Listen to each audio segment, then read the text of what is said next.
You can roughly locate any community somewhere along a scale running all the way from democracy to despotism. This man makes it his job to study these things. Well, for one thing, avoid the comfortable idea that the mere form of government can of itself safeguard a nation against despotism.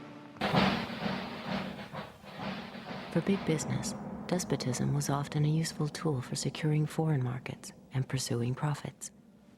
One of the U.S. Marine Corps' most highly decorated generals, Smedley Darlington Butler, by his own account, helped pacify Mexico for American oil companies, Haiti and Cuba for National City Bank, Nicaragua for the Brown Brothers Brokerage, the Dominican Republic for sugar interests, Honduras for U.S. fruit companies, and China for Standard Oil. General Butler's services were also in demand in the United States itself in the 1930s, as President Franklin Delano Roosevelt sought to relieve the misery of the Depression through public enterprise and tougher regulations on corporate exploitation and misdeeds. More power to you, President Roosevelt. The entire country's behind you, thrilled with hope and patriotism. But the country was not entirely behind the populist president. Large parts of the corporate elite despised what Roosevelt's New Deal stood for. And so, in 1934, a group of conspirators sought to involve General Butler in a treasonous plan.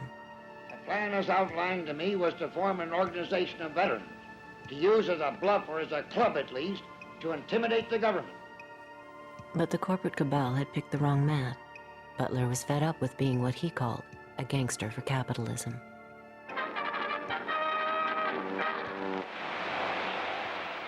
I appeared before the Congressional Committee, the highest representation of the American people, under subpoena to tell what I knew of activities which I believe might lead to an attempt to set up a fascist dictatorship.